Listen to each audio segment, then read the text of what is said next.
Start. नमस्कार, जय हिंद, जय Bharat. I am Smriti Kuchhal, trustee of Shriji international school.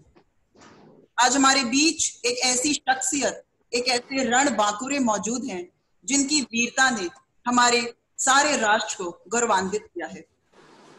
19 साल की उम्र में जब हम कॉलेज की दहलीज पर होते हैं, मन में उज्जवल भविष्य के सपने संजोते हैं।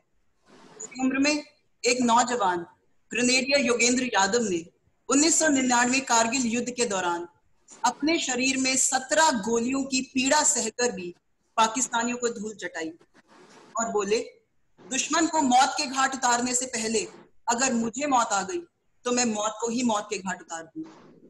जी हाँ, ये शब्द थे एक टीनेजर के, मात्र 19 साल के नौजवान के।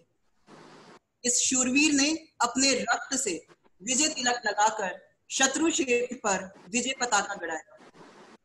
इसके बाद भारत सरकार ने इन्हें भारत के सर्वोच्च शौर्य पदक परमवीर चक्र से नवाजा।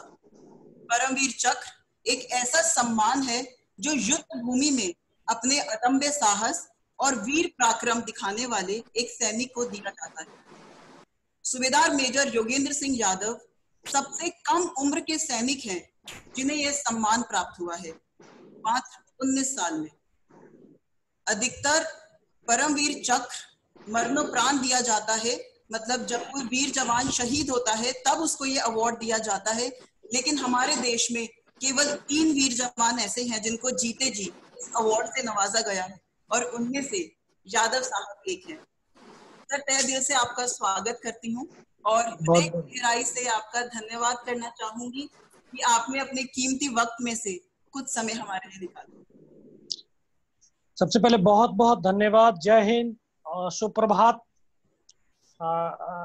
राकेश कुच्छल जी और उनके तमाम जो परिवार, Shriji international schools, BMIT schools के प्रोफेसर्स, टीचर्स, प्रिंसिपल्स और पेरेंट्स और वो देश की युवा शक्ति, इन सबको मैं नमन करता हूं और जय हिंद कहता हूं। सर, हम बहुत उत्सुक हैं आपको सुनने के लिए, लेकिन हमारे कुछ बहुत अहम गेस्ट हैं जिनसे मैं इंट्रोडक्शन करवाना चाहूंगी आपका। हमारे पहले गेस्ट हैं एनलाइटन मिस्टिक आलोक जी, जिन्हें हम स्वामी आलोक जी के नाम से भी जानते हैं। He is the founder of Anandam foundation. Anandam foundation एक scientific, spiritual and social organization है जो ह्यूमन बीइंग की डेवलपमेंट और उसका मैक्सिमम पोटेंशियल कैसे एक्सप्लोर किया जाना चाहिए, उसके लिए प्रैक्टिकल बेस्ड वर्कशॉप कंडक्ट करता है। स्वामी आलोक जी ना एक केवल एक एनलाइटन सोल हैं, बल्कि एक गोल्ड मेडलिस्ट इंजीनियर भी हैं, जिन्होंने 27 साल से भी ज्यादा अपनी सर्विसेज इंडियन रेलवेज को दी है। स्वामी जी से रूबरू हम वेबिनार के अंत में होंगे। स्वामी जी, बहुत बहुत स्वागत करती हूँ आपका and thank you so much for being with us today. Thank you Smriti, बहुत बहुत धन्यवाद। आज बहुत ही अच्छा लगने वाला है योगेंद्र जी के साथ में। आज इतना सुंदर जर्नी हम लोग करेंगे कि शायद हम लोग भी उन पलों को जिएंगे जिन पलों को उन्होंने उस समय जिया था, और उसके ऊपर हम बहुत ही गौरव महसूस करेंगे। जी जी स्वामी जी। हमारे दूसरे गेस्ट हैं mister Abhinav Juneja, associate director of Bhagwan Mahavir institute of engineering and technology. He is an asset of our institution and has been giving his valuable services to us from last 20 years. Welcome, Abhinav ji. Very good morning, everyone. I am excited to meet everyone over here, the special invitees, especially Yogendra ji. I have listened to him earlier also, पर अब जो मैं बैठा हूँ तो मेरे मन में एक दोबारा से वही उत्साह जो उनको पहले मैंने सुना है एक दो बार, उनको जब भी मिलते हैं तो एक मन में उत्साह आता है कि आज हम किसी एक ऐसे नौजवान से मिलने जा रहे हैं जिसको देख के ऐसी प्रेरणा मिलती है कि हम भी देश के लिए कुछ ऐसा ही कर गुजरें, कि हमारे नाम पे भी कुछ ऐसा ही हमारे जो चाहने वाले हैं, जानने वाले हैं, ऐसा ही कुछ कहें कि हाँ ये भी देश के लिए कुछ ऐसा कर रहे हैं। हम भी इनको देख के इतना उत्साहित होते हैं और जो हमारे स्टूडेंट्स, जो लोग हमसे अभी जुड़े हैं, मुझे लगता है कि ये प्रेरणा उनको भी इसी तरह से मिलेगी जैसा मैं इनको जब भी सुनता हूँ प्रेरित होता हूँ। धन्यवाद। Thank you sir, thank you so much. Next we have a parent of a student studying in Shriji, Ms. Deepti Chopra. Welcome, madam.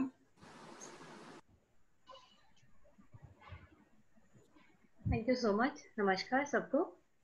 And as a parent, I'm excited to hear once again to sir की motivational बातें सुनकर एकदम से बहुत lively सा feel होता है. ऐसे लगता है कि वाकई देश के लिए जो मर मिटते हैं, जो जान देते हैं, वो उनको सलाम करने का उस टाइम खड़े होकर दिल करता है कि वाकई इस टाइम पे सर की बात सुन के ऐसे लगता है. हमने पहले भी इनको सुना जब आपका एनुअल फंक्शन था, तो इतनी मोटिवेशनल स्पीच शायद ही मैंने कभी लाइव किसी को ऐसे सुना हो.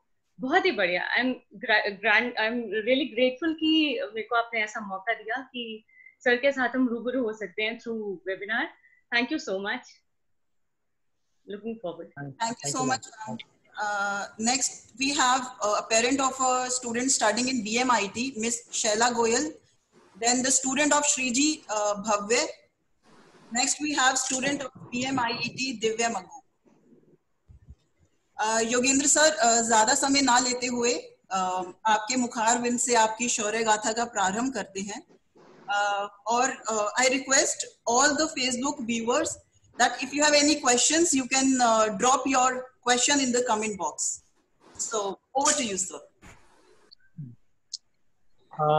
सबसे पहले मैं Shriji international school, BMIT school, college के तमाम प्रोफेसर्स, ट्रस्टी सबको मैं अभिनंदन करता हूँ, वंदन करता हूँ, जय हिंद कहता हूँ और प्रणाम कहता हूँ. पेरेंट्स और इस देश की युवा शक्ति, आप सबको भी मेरा जय हिंद, नमन और सुप्रभात. हर एक व्यक्ति एक योद्धा होता है. उसके अंदर वही योद्धा वाली शक्ति, योग्यता, संस्कार, संयम, ये तमाम जो गुण हैं हर व्यक्ति के अंदर मौजूद होते हैं. और ये इन्हीं गुणों के द्वारा, क्योंकि हर रोज हर एक इंसान एक युद्ध की तरह लड़ता है. डेली का एक जो सुबह चारपाई से उठ करके और शाम को वापस चारपाई पर लेटने तक पूरे दिन की जो दिनचर्या होती है वो एक युद्ध क्षेत्र की तरह होती है. पूरे दिन में न जाने कितने संघर्ष हम करते हैं, छोटी छोटी मुसीबतों का सामना करते हैं, उनका डिसीजन मेकिंग से उनका सॉल्व का समस्याओं का समाधान करते हैं, एक अलग अपने पथ को अग्रसर करते हैं. तो हर एक व्यक्ति के अंदर एक योद्धा छुपा होता है. हमें सिर्फ उस योद्धा को पहचानने की आवश्यकता है, उन गुणों को पहचानने की आवश्यकता है. हर एक टीचर्स अपने स्टूडेंट्स में उस योद्धा को देखता है. हर एक पेरेंट्स अपने बच्चे के अंदर एक ऐसे योद्धा को देखता है जो जीवन में आगे चल करके मुसीबतों का सामना करते हुए अपने परिवार, समाज, राष्ट्र को एक सशक्त, समृद्ध, स्वस्थ और स्वच्छ बनाए, ताकि हमारा देश एक पावरफुल देश बन सके, हमारा समाज पावरफुल बन सके, हमारा परिवार पावरफुल बन सके, एक संस्कारी राष्ट्र बन सके, एक संस्कारी समाज बन सके. इन तमाम गुणों को जो है एक व्यक्ति के अंदर एक पेरेंट्स भी देखता है, एक टीचर भी देखता है. पेरेंट्स और टीचर एक माली की तरह होते हैं. जैसे एक माली एक पौधे को उसके लगने वाले बहुत सारे जो कीड़े जो लगते हैं उनकी पत्तियों में, जो उनको पत्ते जो पीले पड़ जाते हैं उनको काट छांट करके एक सुंदर वृक्ष बनाने की कोशिश करते हैं. और उसमें निरंतर वो लगे रहते हैं. और अच्छा माली या अच्छा टीचर्स, अच्छा पेरेंट्स वही है जो अपने उस छोटे से नन्हे से पौधे को एक बहुत बड़ा विशाल वृक्ष बना पाए. अगर वो विशाल वृक्ष बना पाता है तभी उस विशाल वृक्ष की छाया में बैठ करके जो पथिक हैं, जो आनंदित होते हैं कि क्या ये वृक्ष की छाया है, वाह. तो जब वो आह निकलती है तो जो एक पेरेंट्स, उसके टीचर्स को जो सुकून मिलता है, जो एक आनंद मिलता है, इस धरा की कोई दौलत उस आनंद को खरीद नहीं सकती है. जो आज का स्टूडेंट्स हैं, आज के जो बच्चे हैं, भविष्य के वो कर्णधार हैं, भविष्य के वो भी पेरेंट्स बनने वाले हैं. और उनको भी उस सोच को, अपने पेरेंट्स, अपने टीचर की उस सोच को अपने दिल और दिमाग के अंदर रख करके अपने जीवन पथ के ऊपर अग्रसर होना चाहिए। मुझे फक्र है कि मैं किसान और जवान का बेटा हूं। किसान और जवान का बेटा होने के नाते मैंने देखा है कि एक किसान अपने पसीने को लहू की तरह बहा करके इस धरती माँ के अंदर से वो अन्न को उगाता है, एक सोने को उगाता है और इस धरा को हरियाली बनाता है, उसको एक दुल्हन की तरह सजाता है, एक अन्न को पैदा करके पूरे विश्व के, पूरे देश के, पूरे समाज के हर लोगों के पेट की भूख को मिटाता है। वो अपने लिए वो अन्न नहीं उगाता है, बल्कि अपने पूरे समाज, अपने राष्ट्र के तमाम उन नौजवानों के लिए, बुजुर्गों के लिए, माताओं के लिए, बहनों के लिए, बेटियों के लिए उस अन्न को उगा करके उनके पेट की आग को बुझाता है।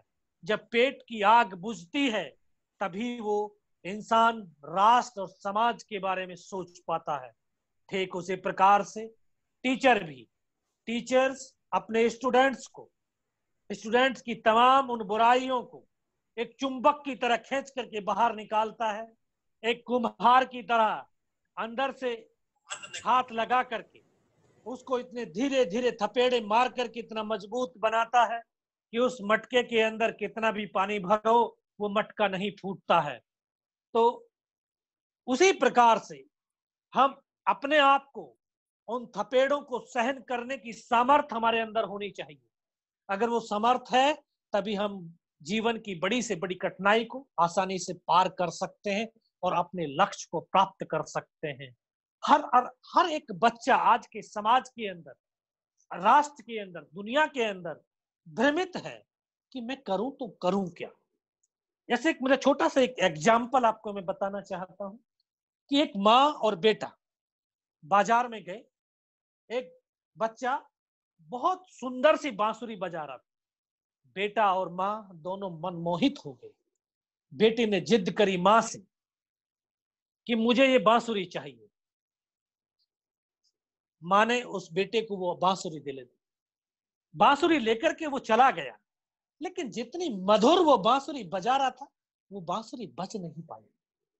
क्यों नहीं बज पाई? क्योंकि बांसुरी खरीद तो ली लेकिन बजाने का गुण नहीं था। एक स्टूडेंट के लिए बहुत बड़ी शिक्षा है कि जब आप कोई डिग्री तो ले लिया है लेकिन उस डिग्री की योग्यता होनी चाहिए। अगर डिग्री की योग्यता नहीं है तो उस डिग्री का कोई महत्व ही नहीं है। उस ज्ञान, हमें डिग्री नहीं ज्ञान लेना चाहिए। अगर हमारे ज्ञान है तो हमारी स्किल होगी तो हम अपने लक्ष्य को प्राप्त कर सकते हैं। जो प्राप्त करना आपका लक्ष्य नहीं है, डिग्रियां प्राप्त करना आपका लक्ष्य नहीं है। जो सॉफ्टवेयर इंजीनियर्स की जो अभी क्लासेस में बैठे हैं, जो अटेंड कर रहे हैं, जो डिग्रियां प्राप्त करने के लिए कॉलेजेस के अंदर जा रहे हैं, वो डिग्रियां प्राप्त करना आपका लक्ष्य नहीं है।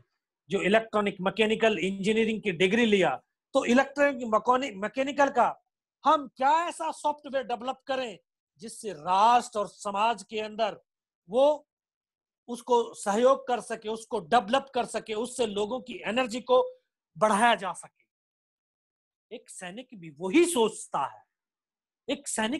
सोचता है कि वो अपने राष्ट्र को किस प्रकार से सुरक्षित रखे ताकि उस राष्ट्र के अंदर रहने वाले ये सॉफ्टवेयर इंजीनियर, डॉक्टर, टीचर्स और तमाम सेक्टर के जो बड़े बड़े विद्वान हैं वो अपने स्किल का भरपूर इस देश और दुनिया के लिए किस प्रकार से उपयोग कर सकते हैं। क्योंकि अगर उनको सुरक्षा का माहौल मिलेगा, एक सुरक्षित इन्वायरमेंट मिलेगा, तो अपनी स्किल का तमाम 100% अपने राष्ट्र को, अपने समाज को दे सकते हैं। और वो सैनिक उस सुरक्षा के माहौल को, उस वातावरण को देने के लिए अपने लहू का एक एक कतरा अपने देश और धरती माँ के लिए समर्पित कर देता है। तो दोस्तों, आप जो डिग्रियां ले रहे हैं वो डिग्रियां नहीं, आप ज्ञान लीजिए। उस ज्ञान की स्किल को बढ़ाइए और जॉब के लिए नहीं, बल्कि जॉब को क्रिएट करने के लिए हम जॉब किसको कैसे प्रोवाइड कर सकते हैं, हम देश और समाज को क्या इक्विपमेंट ऐसा दे सकते हैं कि ताकि हमारा देश और समाज सशक्त बने, एक राष्ट्र सुरक्षित हो, और हम जो आज विकसित देशों की श्रेणी में खड़े हो सके। इस सोच के साथ हमें नॉलेज को गेन करना है, नॉलेज को बढ़ाना है।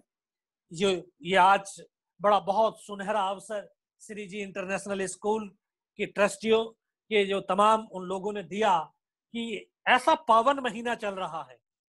ये पावन महीना है जब कारगिल, बटालिक, द्रास जैसे दुर्गम सेक्टर्स जहां पर जीवन यापन करना बहुत मुश्किल होता था, आपको मालूम है कि ये मई जून का महीना, इन्हीं महीने के दौरान भारतीय सेना के वो सूरवीर योद्धा इन्हीं दुर्गम सेक्टरों के ऊपर एक एक करके लहूलुहान होते हुए अपने लहू का एक एक कतरा इस धरती माँ के लिए अर्पित करते जा रहे थे।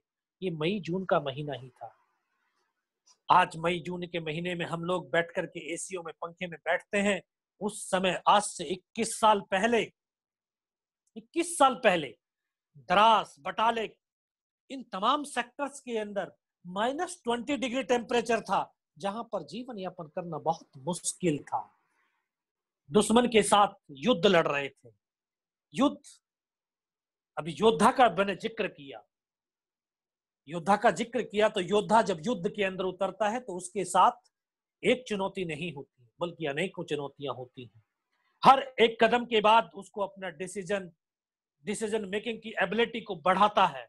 हर एक सिचुएशन के लिए एक अलग डिसीजन लेना पड़ता है।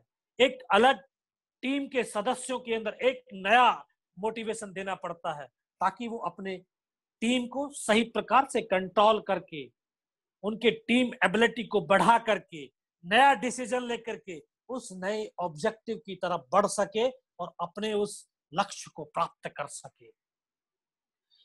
मुझे याद है कि आज ही के दिन तोलोलिंग पहाड़ी के ऊपर मेरी बटालियन 18 ग्रेनेडियर्स एक निर्णायक युद्ध लड़ रही थी। बहुत निर्णायक युद्ध चल रहा था और पाकिस्तान की सेना ने उन दुर्गम पहाड़ियों के ऊपर इतना मजबूती के साथ, बहुत मजबूती के साथ वहां पर डिफेंस इख्तियार किया हुआ था।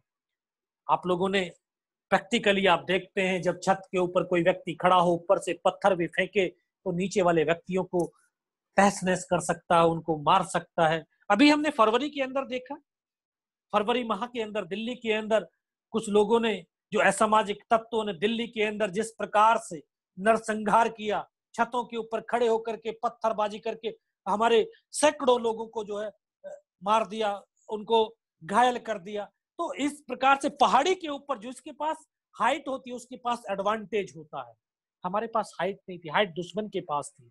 25-25 किलो वजन बांध करके अपना अम्युनिशन, तमाम वेपन्स के साथ उन 18,000 16,000 ऊंची पहाड़ियों के ऊपर, जहां पर ऑक्सीजन नहीं, बर्फ ही बर्फ, ये हिंदुस्तान के सैनिक कंधे से कंधा और कदम से कदम मिलाते हुए आगे की तरफ बढ़ते चले गए, क्योंकि मन, दिल और दिमाग के अंदर सिर्फ राष्ट्र था, राष्ट्र। अगर राष्ट्र मन के अंदर होता है तो हर पीड़ा, हर दुख, दर्द, सब कुछ भूल करके वो शक्ति इस शरीर के अंदर संचारित हो जाती है। तभी तो गुरु गोविंद सिंह ने कहा था, देहि सिवा पर मोह ये, शुभ कर्मंत कभऊ न डरो अरिसो जब जाए लड़ो। निश्चय कर अपनी जीत करो, निश्चय कर अपनी जीत करो। अगर मन के अंदर राष्ट्र है तो हम हर जीत को आसानी से प्राप्त कर सकते हैं। जब तोलोलिंग पहाड़ी के ऊपर एक के बाद एक अटैक होते चले गए, मेरे तमाम साथी एक के बाद एक, टीम पर टीम शहीद होती चली गई। दुश्मन की भारी गोलाबारी, लेकिन अपने साथियों के उस लहू को देख करके खून तो खौलता था, परंतु एक बदले की भावना भी पैदा होती थी। क्योंकि ये बदले की भावना कैसे पैदा होती है? बदले की भावना पैदा होती है आत्मिक लगाव से। अगर आत्मिक लगाव एक दूसरे के प्रति बहुत है एकात्मिक प्रेम है एक दूसरे के प्रति, तो हम उस प्रेम से, उस लगाव से वो अपना दिखता है, अपनापन जहां पर आता है तो एक ऐसी बाउंडिंग बन जाती है कि सब कुछ अपना ही होता है। ऐसा लगता है कि ये मेरी माँ का से पेट से पैदा हुआ ही भाई है।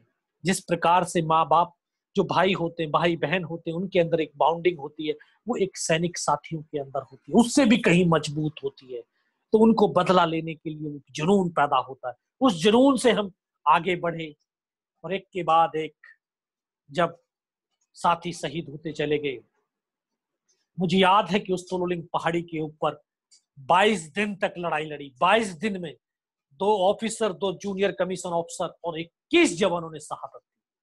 21 जवानों की शहादत के बाद इसी 12 जून, आज से 21 साल पहले, इसी मंथ में 12 जून 1999 को पहली सफलता के रूप में हिंदुस्तान की सेना ने पहली सफलता प्राप्त की। और उस सफलता के बाद एक सफलता का मोमेंटम बन गया, क्योंकि एक जब कोई जीवन के अंदर जो जीवन पथ के अंदर जब एक चुनौतियों को पार करते हैं तो एक शरीर के अंदर, मन के अंदर एक उत्साह पैदा होता है कि हमने एक चीज प्राप्त कर ली। तो एक उत्साह बना, एक जोश और पैदा हुआ। तो उस जोश के साथ, उस उत्साह के साथ, उस मोमेंटम को कायम रखना बहुत जरूरी था। फिर आगे की पहाड़ियां एक के बाद एक अटैक पे अटैक होने लगे और फिर वो जीत का मोमेंटम बरकरार रखा। एक के बाद एक हिंदुस्तान की सेना हर पहाड़ियों के ऊपर सफलताओं का सिलसिला उसने शुरू कर दिया और हम आगे की तरफ बढ़ते हुए चले। मुझे याद है कि ऐसा भी समय आया था कि जब हम हमले के लिए जब जाने वाले थे तो तभी दुश्मन को शायद उस हमले का अंदाजा हो गया और हम वहां पर ऐसे खड़ी हुई थी हमारी वो टीम, वहां पर दुश्मन की आटे का बम गिरा करके किसी की गर्दन यहां से कट करके दूर जाकर पड़ी, किसी का ये धड़ जा करके पड़ा। एक साथ बहुत बड़ी कैजुअल्टी। अपने साथियों को मैंने देखा, आप लोगों ने फिल्मों के अंदर देखा होगा कि जिसकी गर्दन नहीं होती है उसका धड़ चलता है। हमने प्रत्यक्ष रूप से देखा, गर्दन नहीं है लेकिन उसका धड़ चल रहा है, हाथों में राइफल्स है कि नहीं, आगे दिख नहीं रहा है। इन माथे की आंखों से नहीं दिख रहा लेकिन दिल की आंखों से दिख रहा कि सामने दुश्मन है, उसके हाथ बंद नहीं। दोस्तों सोचा उसके अंदर, उस सैनिक के अंदर कितना जोश, कितना जुनून, कितना इस देश और इस भारत माँ के लिए प्रेम होगा। वो एक बहुत दुखदाई पल था, लेकिन उस पल के बाद भी कार्रवाई रुकी नहीं। अपने कैजुअलिटी को नीचे उतारा, फिर रात को अटैक किया और दुगने जोश के साथ में उस फिर टॉप के ऊपर फतह किया। उसके बाद फिर हमारी टीम को भी वापस विड्रॉल कर दिया गया। विड्रॉल होने के बाद फिर हम भी आपस में अपना मेंटेनेंस, वेपन्स का, इक्विपमेंट का लगे हुए कि किस प्रकार से हम जल्दी से जल्दी अपने इक्विपमेंट, वेपन्स को दोबारा से तैयार करें। तभी फिर एक आदेश आया कि अभी टाइगर हिल को फतेह करना है। टाइगर हिल द्रास सेक्टर की सबसे ऊंची चोटी थी जिसकी ऊंचाई 16,500 फीट, जो कि वर्ष भर बर्फ से ढकी रहती थी। हाइट ज्यादा होने की वजह से ऑक्सीजन नहीं थी। दुश्मन दूर से दूर हमारी एक्टिविटी को देख करके हमें आसानी से बर्बाद कर सकता था, इसलिए जो सरप्राइज मेंटेन रखना बहुत जरूरी। तो सरप्राइज को मेंटेन रखने के लिए रणनीति बनी, प्लानिंग किया कि किस प्रकार से, क्योंकि दोस्तों हमें जीवन के अंदर सबसे पहले बहुत जरूरी होता है कि एक लक्ष्य को निर्धारित करें। अगर हमारा लक्ष्य निर्धारित है तो लक्ष्य को प्राप्त करने के लिए एक प्री प्लान बनाया जाता है। अगर हमारी प्लानिंग है तो हम अपने काम को, अपने लक्ष्य को, अपने कामों को सुचारू रूप से कर सकते हैं। और हमारे काम अगर सुचारू रूप से करेंगे तो हमारा लक्ष्य निश्चित रूप से प्राप्त होगा। हमारी सबसे पहली चीज है कि प्लानिंग ही नहीं हो पाती है। हम सुबह उठना कैसे है, कब उठना है, उठ करके हमें क्या करना है, उसके बाद क्या करना है, पूरा दिन क्या करना है, शाम को सोने से पहले क्या करना है। हमारे जीवन के अंदर जो जीवन का रूटीन है उसी का हमें अपना एक प्लानिंग ही नहीं, उसका कोई निर्धारण ही नहीं है। हम रात को 12 बजे सोना है, सुबह फिर 8 बजे उठना है, ये जीवन शैली बनती जा रही है। दोस्तों, ये हमारा राष्ट्र की जीवन शैली नहीं है, ये हमारे समाज की जीवन शैली नहीं है।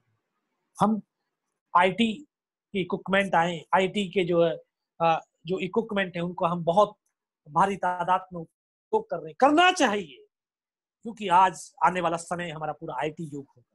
आईटी युग है तो आईटी के हर इक्विपमेंट की नॉलेज होनी चाहिए, उसका उपयोग करना चाहिए, लेकिन उस उपयोग को एक सीमित होना चाहिए, उसका भी एक टाइम टेबल होना चाहिए, एक जीवन के अंदर अनुशासन होना चाहिए। अगर अनुशासन नहीं है जीवन के अंदर, कोई हमारे अंदर प्लानिंग नहीं है काम की, तो हम जीवन में सक्सेस हासिल नहीं कर पाएंगे। इतना बड़ा टाइगर हिल का, इतनी हाइट्स, इतना बड़ा टारगेट, उसको कैसे हमने प्राप्त किया? सिर्फ प्लानिंग, डिसिप्लिन, प्लानिंग किया किस प्रकार से हम उसको हासिल कर सकते हैं। उसको दुश्मन की भारी डिप्लॉयमेंट, भारी इक्विपमेंट का डिप्लॉयमेंट, दुश्मन दूर से दूर आसानी से बर्बाद कर सकता है। तो उस दूर से दूर तक हम दुश्मन से बर्बाद होने के लिए, फौजी होने नहीं, बर्बाद होने के लिए नहीं वहां पर पहुंचे थे, हम दुश्मन को बर्बाद करने के लिए पहुंचे थे। क्योंकि हमें पहले अपने आप को सुरक्षित रखना, उसके बाद ही तो हम दुश्मन को मार सकते हैं, तभी हम राष्ट्र को सुरक्षित रख सकते हैं। प्लानिंग किया किस प्रकार से, तो प्लानिंग के अंदर ये तय किया गया कि रात के समय हम चढ़ेंगे और दिन के अंदर हम आड़ लेकर के वहां पर पत्थरों के पास चुपचाप लेटे रहेंगे, फिर रात होगी फिर चलेंगे। इस प्रकार की पूरी प्लानिंग किया, पूरा कोऑर्डिनेशन किया, आपस में कोऑपरेशन किया, और फिर कि कौन आगे चलेगा, कौन पीछे चलेगा, कौन राइट की प्रोटेक्शन देगा, कोई लेफ्ट की प्रोटेक्शन देगा, कोई पीछे की प्रोटेक्शन देगा, कोई फ्रंट की प्रोटेक्शन देगा। इस प्रकार से तमाम किसके पास क्या होगा।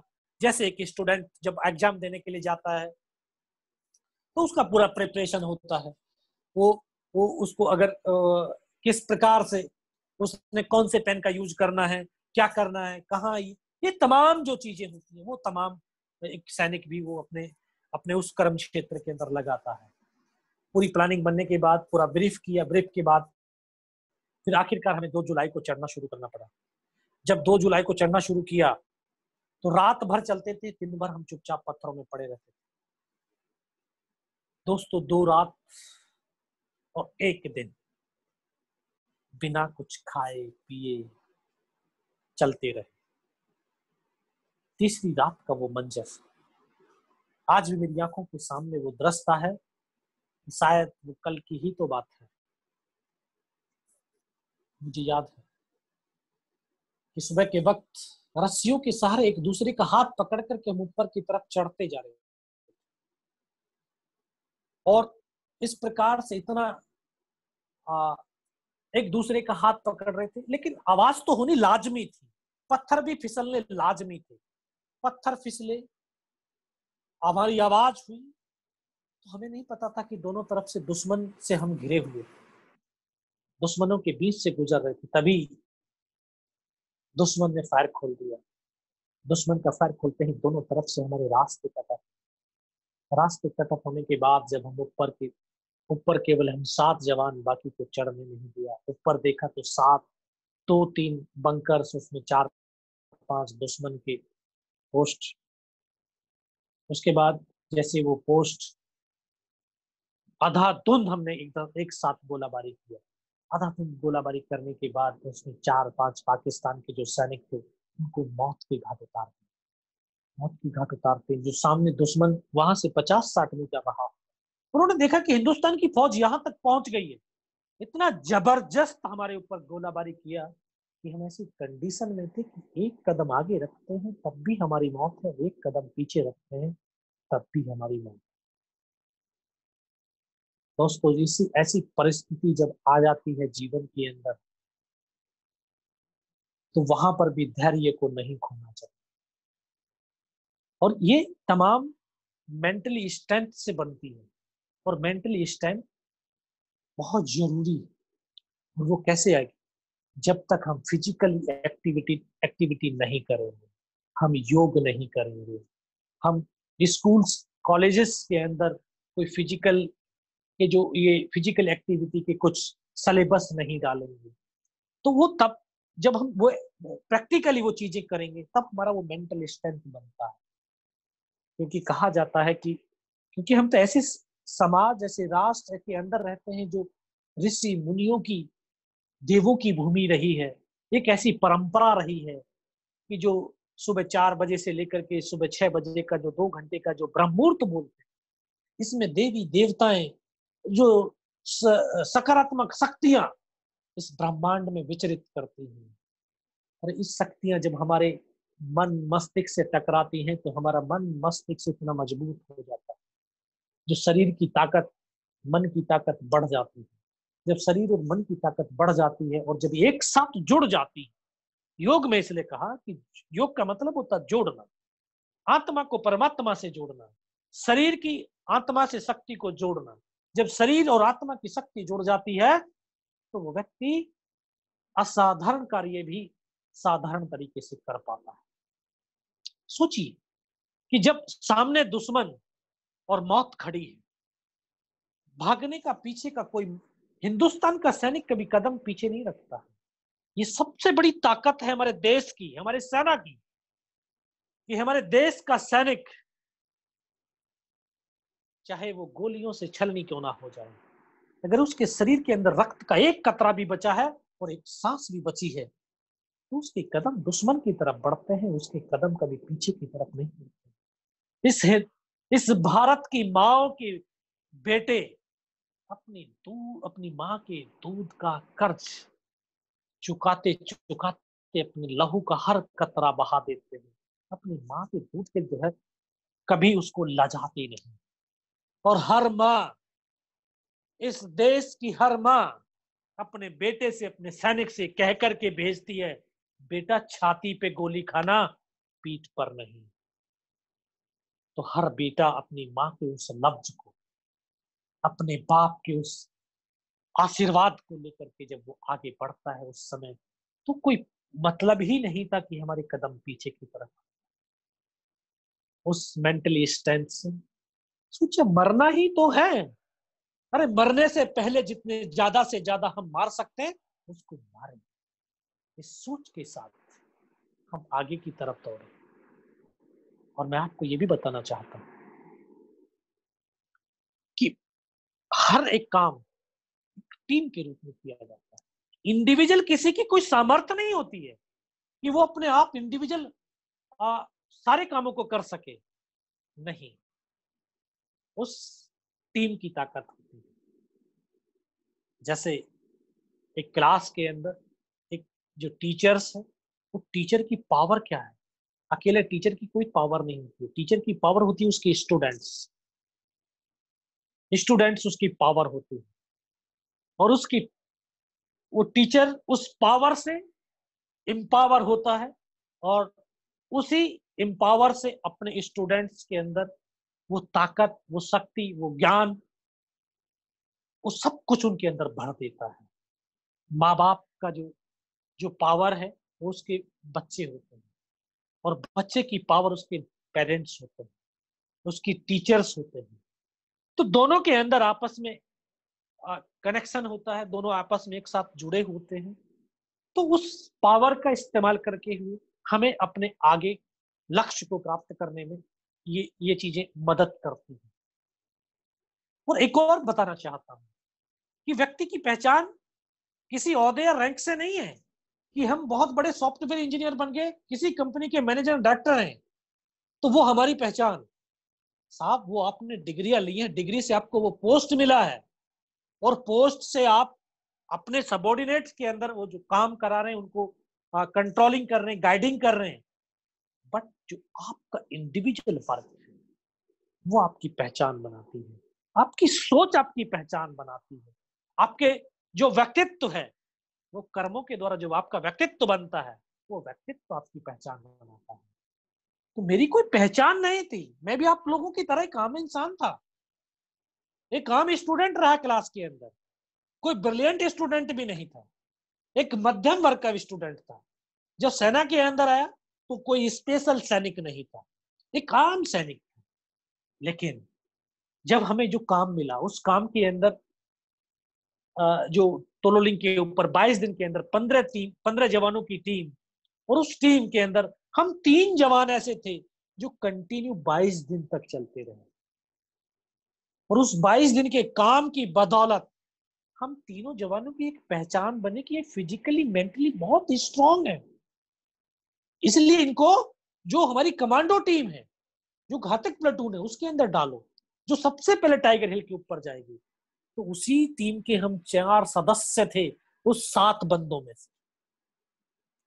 तो वहां पर हम अंधाधुंध फायरिंग करने लगे और 5 घंटे तक अपने टीम लीडर हवलदार मदन की बदौलत वहां पर लड़ते रहे। लड़ते लड़ते लड़ते जब अम्नेशन भी खत्म होने लगा, पीछे से कोई सपोर्ट नहीं थी, पीछे से सपोर्ट ना होने से तो अम्नेशन तो खत्म होना था।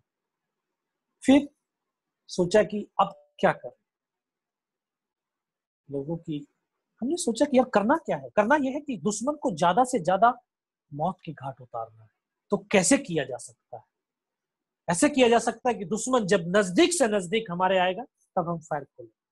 तो हमने प्लानिंग किया कि अभी दुश्मन फायर करने दो उसको। दुश्मन को हम 3 अलग अलग पत्थरों के पास आकर के बैठ फायर बंद कर दिया। दुश्मन को आभास हुआ कि शायद इनका अम्नेशन खत्म हो गया या तो ये मारे जा चुके, क्योंकि दुश्मन ने इतनी भारी तादाद में हमारे ऊपर बम्बारमेंट किया कि सब कुछ शांत हो गया। 20-25 मिनट के बाद जब हमारी तरफ से कोई फायरिंग नहीं हुआ तो उनको भी लगा कि शायद ये मर गए। फिर उसके बाद उनके 10-12 जवान सिर्फ ये देखने के लिए कि हिंदुस्तान के जवानों की संख्या कितनी है, जिंदा है या मर गए। तो जब वो नजदीक आए तो ऐसे हमने दोनों तरफ से पत्थरों से एक साथ फायरिंग किया। उनमें 1-2 बचा होगा और उनको मौत के घाट उतार दिया। फिर 1-2 जो बचा था उन्होंने जाकर के अपने कमांडर्स को बताया कि हिंदुस्तान के वहां पर 8 या 10 ही जवान विद इन 30 मिनट। हमने संभलने का हमें मौका भी नहीं मिला। तभी 35 से 40 पाकिस्तान के जवानों ने हमारे ऊपर इतना भारी तादाद में अटैक किया, बम्बारमेंट किया कि हमें सर नहीं उठाने दिया। और धीरे धीरे धीरे वो हमारे नजदीक आने लगे। लेकिन फिर भी हमने बड़ी होशियारी के साथ में, बड़े डिसिप्लिन के साथ में अपने आप को कंट्रोल करके उन पत्थरों के पीछे छुपा करके रखा। उनके नजदीक आने का इंतजार करने लगे और देखने लगे कि वो कितने नजदीक तक आ जाए। और उन्होंने कभी सपने में भी नहीं सोचा था, सपने में भी नहीं सोचा था कि हम ये टाइगर हिल खाली करके जाएंगे। लेकिन वो भूल गए ये हिंदुस्तान की मिट्टी है और इस मिट्टी में सिंगनियां और शेर पैदा होते हैं। शेरों के मुकाबले गीदड़ नहीं किया करती। एक के बाद वो हमारे सैनिकों को मारते जा रहे हैं, अटैक पे अटैक करते जा रहे हैं। लेकिन हमने कभी अपने धैर्य को खोने नहीं दिया, अपनी हिम्मत को बरकरार रखा। हमने ये सोच करके रखा कि हम मरने से पहले इस टाइगर हिल को खाली करा देंगे। जब वो बहुत नजदीक आए फिर हमने फायर खोला। फिर बहुत सारे उनके पाकिस्तानी सैनिकों को मौत के घाट उतार दिया। तो फिर भी हमारा एक LMG था, लाइट मशीन गन, उन्होंने उसी के ऊपर आकर के एकदम से गोला दाग दिया। वो डैमेज हो गया। उसको चलाने वाले नए जवान थे, उनको जब पत्थर लगे तो वैसे भाग। मुझे याद है कि मेरे बगल में ही वो वेपन था। तो मेरा प्लेटून हवलदार जो मेरा टीम लीडर था उसने एकदम से आवाज दिया, योगेंद्र इस LMG को उठा करके फेंक, इस वेपन के सिवा आज कोई बचाने वाला नहीं। उस वेपन को उठा करके उनकी तरफ फेंका तो बस वो आखिरी शब्द थे उनके। तभी मेरी नजर ऊपर की तरफ गई, देखा तो ऊपर से जो है 7-8 पाकिस्तान के सैनिक खड़े हुए थे। मैंने उनको आवाज दिया, सर ये तो बहुत नजदीक आके, कहां पर ये खड़े हुए? सीधा ऊपर से उन्होंने ग्रेनेड फेंका। तो मेरे एक साथी था, उसको उंगली कट गई, ये वाली उंगली कटी, उसको आकर के लगा। जिसको चोट लगती है दर्द का एहसास उसी को होता है। तो उसको एकदम से आभास हुआ के साथ उसका हाथ कट गया। उसने बोला कि सर मेरा हाथ कट गया। मैं पीछे की तरफ मुड़ करके देखा, मैं कहा नहीं सर हाथ नहीं कटा, उंगली कटी। फर्स्ट एड दिया, फर्स्ट एड देने के बाद फिर एक और सैनिक था, उसको भी इंजर्ड हो गया, उसको भी फर्स्ट एड दिया। तो सभी ने बोला कि आप लोग फायर तो कर नहीं सकते, वैसे करो आप नीचे की तरफ चले जाओ, लेकिन उन्होंने बोला नहीं, मैं नीचे नहीं जाऊँ। अभी एक स्कूल के अंदर एक 19 साल का ये नौजवान अभी स्कूल के अंदर किताबों में पढ़ करके आया था कि एक सैनिक दूसरे सैनिक के लिए अपने आप को कुर्बान कर देता है। आज तो प्रत्यक्ष रूप से देखने को मिल रहा था कि एक सैनिक न कोई धर्म देखता, न कोई जाति देखता, न कोई क्षेत्र देखता है, लेकिन एक वर्दी को देख करके अपने आप को उस वर्दी के लिए कुर्बान कर देता है। उन्होंने बोला कि सरफरोशी की तमन्ना अब हमारे दिल में है, देखना है जोर कितना बाजवे का दिल में, कि हम तुम्हारे साथ हैं और जब तक हमारे शरीर के अंदर हमारी सांसें हैं और जब तक हमारे शरीर के अंदर लहू का एक कतरा भी है, तब तक हम आपको छोड़ करके नहीं जा सकते। हम जैसे नौजवानों के लिए तो बहुत बड़ी ताकत है, बहुत बड़ी प्रेरणा, बहुत बड़ी प्रेरणा। आज देख लीजिए, प्रत्यक्ष रूप से देख लीजिए, आज जो वैश्विक महामारी कोरोना से पूरा विश्व लोगों को क्वारंटाइन के लिए बताया जाता, लोगों को लॉकडाउन के लिए बताया जाता, लोगों को ये किया जाता कि आप लोग अपने घर में रहिए, सुरक्षित रहिए, ताकि समाज के अंदर वो बीमारी ना फैले। लोग घर में रहने को मजबूर नहीं है, ना घर में रुकने के लिए तैयार नहीं है। हम सोशल डिस्टेंसिंग का जो है वो नहीं कर पा रहे हैं, उनका पालन नहीं कर पा रहे। हम कैसे अनुशासित भारतीय? हमें राष्ट्र का जो है, समाज का जो कानून है, जो उसको मानना है, उसका यही तो डिसिप्लिन, ये सेल्फ डिसिप्लिन जो हम सीख रहे हैं, उसको जीवन में अप्लाई करना बहुत जरूरी है। ये किताबी ज्ञान सिर्फ ज्ञान के लिए नहीं, साहब इसको प्रत्यक्ष रूप में दिखाना भी पड़ता है। जब हम आप उस डिसिप्लिन को जीवन में अपनाएंगे तो दूसरा व्यक्ति आपके जीवन से देख करके वो ऑटोमेटिकली अपने जीवन के अंदर वो अनुशासन को अपनाए। और हम हर चीज को तब जीत पाएंगे जब एक एकत्रित, जैसे हमने कारगिल युद्ध के दौरान उन दुर्गम पहाड़ियों के ऊपर भी जीत हासिल कर ली, तो ये आज छोटी मोटी जो बीमारियां चल रही है एक बहुत बड़े स्तर के ऊपर चल रही है, तो इससे भी हम जीत पा सकते हैं। घर के अंदर भी बहुत सारी कठिनाइयां हो जाती हैं, तो वहां से भी हम जीत पा सकते हैं। सिर्फ एक डिसिप्लिन होना चाहिए जीवन के अंदर। अगर हमारा डिसिप्लिन है तो हम हर चीज को प्राप्त कर सकते हैं। तो बोला नहीं जाना हमें पीछे, तुम्हारे साथ में जो हमारे योद्धा हैं, जो आज कोरोना वॉरियर्स हैं, उनका साथ देना है। ऐसी साथ दो जैसे हम अपने सैनिकों का साथ देते, अपने जो सैनिक एक सैनिक का साथ देता। हर व्यक्ति एक सैनिक है। हम सोचते हैं कि हमें वर्दी नहीं पहनी है तो हम सैनिक नहीं साहब। और मेरे दोस्तों बहुत गलत सोचते हैं। अब तमाम सैनिक, मैं बार बार कह रहा हूं कि आप सैनिक हो। अरे भगत सिंह ने कौन सी वर्दी पहनी थी? नेताजी ने कौन सी वर्दी पहनी थी? सुखदेव ने कौन सी वर्दी पहनी थी? चंद्रशेखर आजाद ने कौन सी वर्दी पहनी? वो भी तो थे। उन्होंने 22 साल 23 साल 24 साल की उम्र में अपने आप को हंसते हंसते इस राष्ट्र के लिए, समाज के लिए, हमारे लिए कुर्बान कर दिया। उनकी एक एक रक्त की बूंदें जब इस धरा पर गिरी तो उस धरा से हजारों भगत सिंह पैदा हुए और हजारों भगत सिंह पैदा होकर के लाखों भगत सिंह पैदा किए। और आज हम जिस आजाद राष्ट्र के अंदर आजादी की सांसों में अपना जीवन को जी रहे हैं, ये कोई ऐसे ही नहीं आ गया है, ऐसे ही हम नहीं जी रहे। इसके लिए बहुत लोगों ने कुर्बानी दी। तो हमें आज अपने आप को अनुशासित रख करके इस राष्ट्र को सुरक्षित, स्वस्थ और समृद्ध बना सकते हैं। संयम से, हमें संयम रखना बहुत जरूरी है जीवन के अंदर। अगर हम संयम नहीं रखते टाइगर हिल के ऊपर तो हम धैर्य खो देते तो अभी तक वो टाइगर हिल से वो दुश्मन नहीं भागता। तो बीमारियों में भी हमें संयम रखना है। अभी स्टूडेंट संयम खो देता है, कि थोड़ा सा वो उसके मुताबिक वो क्वेश्चन पेपर नहीं हुआ, नंबर मार्क्स कम आए, नेगेटिव थॉट शुरू हो जाते हैं। नहीं मेरा ये हो गया, मेरी लाइफ खराब हो गई। अरे वो मार्क्स आपकी लाइफ नहीं है, वो लाइफ नहीं है आपकी, वो नंबर वाले मार्क्स आपकी लाइफ नहीं है। आपका जो ज्ञान है वो आपकी लाइफ है, उससे उससे आप आगे बढ़ो, उससे आगे बढ़ो।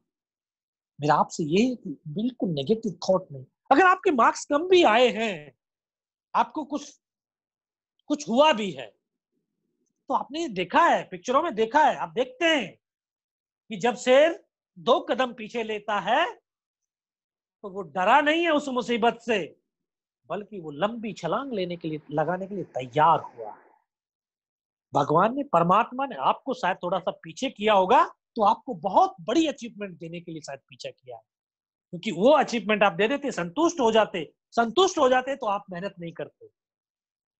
इसलिए आपको थोड़ा सा किया, तो वो आप नेगेटिव नहीं, सकारात्मक, कि परमात्मा ने आपको इसलिए किया कि आप और मेहनत करके और ऊपर जा सके। उसको इस सकारात्मक सोच के साथ वहां पर टाइगर हिल के ऊपर संयम को रखा, संयम को रख करके हमने एक दूसरे के साथ कंधे से कंधा मिला। 2 जवान घायल हो गए, 5 हम बचे। एक और साथी था जिसके ऊपर 3 तरफ से फायर आ रहा था, उसके बचाने के लिए एक मेरा ट्रेनिंग का साथी था, दोनों रूममेट थे, दोनों को ग्रेनेड अनंत राम, हम दोनों को भेजा। जैसे वहां से हरकत करते ही शायद उनको मेरा मूवमेंट दिखाई दिया होगा, फिर ऊपर से पत्थर फेंक करके, जैसे पत्थर उन्होंने फेंका, ग्रेनेड फेंका, तो उस ग्रेनेड का एक स्प्लेंडर आकर के मेरे घुटने के नीचे लगा, तो मुझे भी आभास हुआ के साथ घुटने से पैर कट गया, नीचे गिरा। तो एकदम से मैंने देखा कि यार पैर तो नहीं कटा, बल्कि बहुत मेरा जख्म है। फर्स्ट एड करने लगा, जब फर्स्ट एड करने लगा तो तभी एक और ग्रेनेड आगे गिरा, उसका एक स्प्लेंडर आकर उसने यहाँ से ये पूरा काट दिया। इसको कटने के बाद पूरा चेहरा शून्य, कुछ भी, ऐसा लगा कि आंखें चली गई। थोड़ी देर के बाद जैसे ही आंखें खुली, देखा ऊपर से नीचे तक लहूलुहान और नाक से खून की धार बह। तो तभी फिर रेंगता हुआ अपने उस साथी के पास पहुंचा जिसकी हेल्प के लिए मुझे जाना था, उसके पास पहुंचा, ब्लड को साफ करता रहा स्वयं।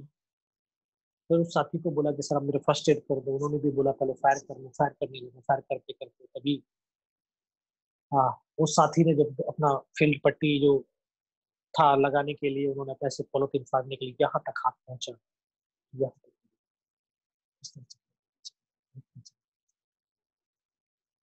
हाथ पकड़ा, लेकिन कुछ नहीं। तभी मेरी बगल में जो बैठा था मेरा साथी, मैं उसको बोला अनंतराम सर को तो गोली लगे क्या, बस यही शब्द बोल पाया। उस पे से सीने में ब्रश लगा, वो भी ऐसे पल में दोनों साथी शहीद। अपने दूसरे साथी को बोला सर दोनों बंदों की गोली लगी, कैसे हैं दोनों के दोनों शहीद। बस इतना मैं बोल पाया, तभी उन्होंने इस तरह से आकर के चारों तरफ से आकर के घेर लिया और चारों तरफ से गोलियों की बौछारें शुरू हुई। अंधाधुंध गोलियां बरसी थी, एक ही पल के अंदर सब कुछ। पल भर में तमाम साथी शहीद, मैं भी उनकी तरफ से मर चुका। कमांडर्स ने बोला कि उनको रीचेक करो, इनमें से कोई जिंदा नहीं है। तो आकर के एक को गोलियां मारने लगी, तो जब गोलियां खाती तो डेड बॉडी ऐसे उछलती थी। उसने आकर के फर्स्ट में पहले बाजू में, पैर में 3-4 जगह पर गोलियां मारी। यहाँ से देख रहा हूँ कि धुआं निकल रहा है। उस गोली की पीड़ा को चुपचाप तरह से जो गोली मार करके चला गया, तो तब मन के अंदर एक विश्वास पैदा किया, मन के अंदर एक विश्वास पैदा किया कि यार अगर इसने सर और सीने में गोली नहीं मारी, चाहे मेरा हाथ या पैर दोनों ही काट कर क्यों ना ले जाए, अब तक भी नहीं करूंगा और मैं जिंदा भी रहूंगा। दोस्तों, जब जीवन में बहुत बहुत मुसीबतें हैं, बहुत सारी चुनौतियां, मैं शुरुआत में आपसे एक बीच में एक बोला था कि शारीरिक और मानसिक शक्ति एक साथ अगर ये जुड़ जाती है तो व्यक्ति साधारण से असाधारण असाधारण कार्यों को भी साधारण तरीके से कर पाता है। वो सोच लिया कि यार मुझे जिंदा रहना है, चाहे मेरा हाथ पैर दोनों ही काट करके क्यों ना ले जाए। और मैं सोच के साथ चुपचाप पड़ा रहा, देखता रहा ये और क्या क्या कर सकते हैं। बहुत यातनाएं दी उन्होंने, पत्थर मारे, बूट की ठोकरें मारी, तमाम बड़ा बड़ा सहता रहा। फिर नीचे जो हमारे पोस्ट थे, उस पोस्ट को कैप्चर करने के लिए उन्होंने अपनी दूसरी टीम को इन्फॉर्म किया कि नीचे जो हिंदुस्तान का पोस्ट है उसके ऊपर हमला कर दो। जब ये आवाज मेरे कानों तक पड़ी तो मुझे लगा यार मेरी पूरी टीम शहीद हो जाएगी। तब अपने साथियों को बचाने के लिए उस परमात्मा से एक ही प्रार्थना किया कि मुझे इतनी जिंदा रख दे कि मैं अपने साथियों तक सूचना पहुंचा सकूं। उस पर निस्वार्थ भाव और सच्ची श्रद्धा के साथ उस परम पिता परमेश्वर को याद करते हैं तो परमात्मा जरूर साथ देता है। चुपचाप। काफी देर के बाद फिर उन्होंने उनके कमांडर से बोला कि वेपन उठाओ। उनका एक जवान दोबारा से आकर के गोलियां मारने लगा तो देख गोलियां मारता जा रहा था, एक वेपन उठा रहा था जा रहा। उसने आकर के दोबारा से इसी प्रकार से बाजू में पैर में गोली मारी और जब एक कदम आगे चला तो जब उसने सीने की तरफ राइफल करी तब लगा यार अब नहीं बचूंगा। कहते हैं कि जाको राखे साइयां मार सके ना कोई। और जब इतनी समझ नहीं थी इस देश को भारत माँ क्यों बोलते हैं, लेकिन आज समझ इस माँ को, देश को भारत माँ क्यों बोलते हैं, क्योंकि ये माँ हमारी जननी की तरह अपने दायित्व और कर्तव्यों का निर्वाह करती है। ये कभी अपने बेटों की वीरता, शौर्य और पराक्रम को कभी दफन नहीं होने देती। इस प्रकार से मेरे इस साथियों ने, इस माँ के बेटों ने अपने लहू का एक एक कतरा इस अपनी माँ के लिए बहा दिया था। उनकी वीरता, शौर्य, पराक्रम को शायद जिंदा रखने के लिए शायद इस धरती माँ ने मुझे चुना होगा। मैं बहुत बड़ा ऋणी हूँ। माँ ने मुझे उस समय चुना। तो जब उसने गोली चलाई तो यहाँ पर पर्स रखा था, पर्स में 5-5 रुपए के सिक्के भी, और गोली जाकर के सिक्कों से टकराई। अरे कुछ मुझे आभास हुआ कि शायद मैं मर गया। लेकिन दूसरे ही पल जब पाकिस्तान का दूसरा सैनिक आया उसने आकर के मेरा AK-47 उठा करके जब वापस मुड़ा, वापस मुड़ते ही उसका पैर मेरे पैर से टकराया तो मुझे एकदम से चेतना आई। मुझे लगा कि मैं तो जिंदा हूं, और जिंदा हूं, अभी तक मरा नहीं तो अब मरूंगा भी नहीं। तभी मेरे पास एक हैंड ग्रेनेड बचा हुआ था। मैंने अपना हैंड ग्रेनेड निकाला और उसके पिन निकाल करके उसके ऊपर ऐसे फेंक दिया। तो जो वेपन उठा करके लेकर के जा रहा था उसके हुड के अंदर वो ग्रेनेड गिरा। उसने पीछे की तरफ मुड़ करके देखा तो पीछे तो कुछ था नहीं, और जब तक वो ग्रेनेड को निकाल पाता उसका सर फटा, यहाँ से पूरा सर उड़ा और हमारे ऊपर आकर के गिर गया। उस धमाके से तमाम जो पाकिस्तानी सैनिक थे उनमें खलबली मची कि इनमें से कोई जिंदा है। तो मैंने तुरंत उसकी राइफल को उठा करके वहां से ऐसे ब्रस्ट फायरिंग किया। 4-5 पाकिस्तानी सैनिकों को मौत की नींद सुला दी। उसी हाथ से पलटा खाया, दूसरे पत्थर से, तीसरे पत्थर से। ये हाथ टूट करके लटक चुका था, हड्डी निकल के बाहर थी। इसको ऐसे लटकता हुआ आगे बढ़ता रहा। 4-5 जगह से फायरिंग किया और उनके मोमेंटम को तोड़ दिया। मैं आपको ये बताना चाहता हूँ यहाँ पर कि जीवन के अंदर जब बहुत सारी चीजें, कठिनाइयां होती हैं, और जब आप उन कठिनाइयों को एक सिंह की तरह, एक योद्धा की तरह उस कठिनाई को लड़ते हैं तो वो कठिनाई आपसे हारने पर विवश हो जाती है। और जब वो विवश हो जाता है तो साहब उसके हौसले टूट जाते हैं और फिर वो आपको आगे बढ़ने से रोक नहीं सकता। तो जब पाकिस्तानियों के हौसले पस्त हो चुके थे तो विवश हो गए कि यार अचानक से ऐसी कौन सी टीम ऊपर चढ़ करके आ गई। वहां से लोग भाग कर 4-5 मीटर जब आगे गया तो देखता हूं कि सामने उनके लंगर चल रहे, उनके तमाम वेपन्स का डिप्लॉयमेंट, उनके लिविंग का डिप्लॉयमेंट, और वहां से आधा फायरिंग किया तो वहां से वो भाग गए। उस समय जहन के अंदर एक ही पागलपन था कि अपने साथियों को बचाना। फिर वापस वहां से रेंगता हुआ धीरे धीरे अपने इन साथियों के पास आया तो लगा कि शायद इनमें से हो सकता है कि मेरे साथी को जिंदा हो।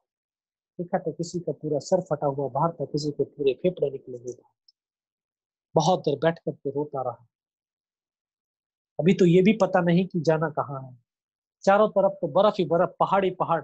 19 साल की उम्र, 2.5 साल की सर्विस, न तो उम्र का तजुर्बा न सर्विस का अनुभव, ये भी पता नहीं हिंदुस्तान कहाँ है, पाकिस्तान कहाँ है। बहुत देर रोया बैठा। इस हाथ को ऐसा आभास हुआ कि शायद ये कट गया है, फिर लगा इसको तोड़ करके फेंक देता, तो यहाँ से हाथ पकड़ करके झटका मारा, तोड़ने की कोशिश करी, टूटा भी नहीं। इसको उठाया, पीछे कमर पे फेंका, बेल्ट में फंसाया, सोचता रहा। फिर ऐसी आवाज सुनाई दी जिसने बोला, बेटा इस नाले से नीचे की तरफ लुढ़क। बिना कुछ सोचे सोचे उस नाले में लुढ़क गया। लुढ़क के बहुत नीचे पहुंचा, तो एकदम ऐसे उसे गड्ढा आ गया, तो एक हाथ से पत्थर पकड़ करके लटका हुआ था। तब मुझे लगा कि सर मैं पाकिस्तान की तरफ आ गया। तो नीचे देखा, मेरे साथी मुझे नजर आए, उनको आवाज दिया, तो वहां से दौड़ करके मुझे आकर के लेकर के गए। जैसे आप लोग टीवी में, फिल्मों में देखते हैं, जब कोई सैनिक जो ग्रेनेड फटता है तो उसके पूरे ड्रेस के चीथड़े हो जाते हैं, सेम कंडीशन थी। कोई नहीं कहा था कि जिंदा रहे, लेकिन मेरे मन के अंदर विश्वास था कि मैं जिंदा रहूंगा। सबको मैं बोला, सर मुझे कुछ नहीं होगा, सिर्फ पोस्ट को बचा। पीछे कमांडिंग ऑफिसर थे कर्नल कुशाल चंद ठाकुर, उनको सूचना दिया कि सर इस प्रकार से हमारा एक जवान बच करके आया। दिन के 2:30 बज रहे थे उससे। पहाड़ियों पर चढ़ना बहुत आसान होता है, लेकिन उतरना बहुत मुश्किल होता है, वो भी कैजुअलिटी को लेकर। फर्स्ट एड दिया, वहां से कमर पे डाल करके पीछे की तरफ मुझे ले जाने लगे, तो शाम हो गई थी। सीओ के पास पहुंचते पहुंचते इतना ब्लीडिंग हो चुका, निकल चुका था कि मुझे दिखाई देना बिल्कुल बंद हो। सीओ ने बोला, बेटा मेरे को पहचानता नहीं, कौन है? मैं कहा, हाँ सर। आवाज दिखाई नहीं दे रहा साहब, आवाज सुनाई दे रही। बोला, मैं तेरा commanding officer colonel Kushal Chand Thakur. जय हिंद साहब, बहुत तेज सर्दी लग रही है। उन्होंने टेंट चलवाए, वहां पे टेंट में लिटाया, 3-4 स्टॉप जलवाए, थोड़ी सी गर्मी महसूस हुई।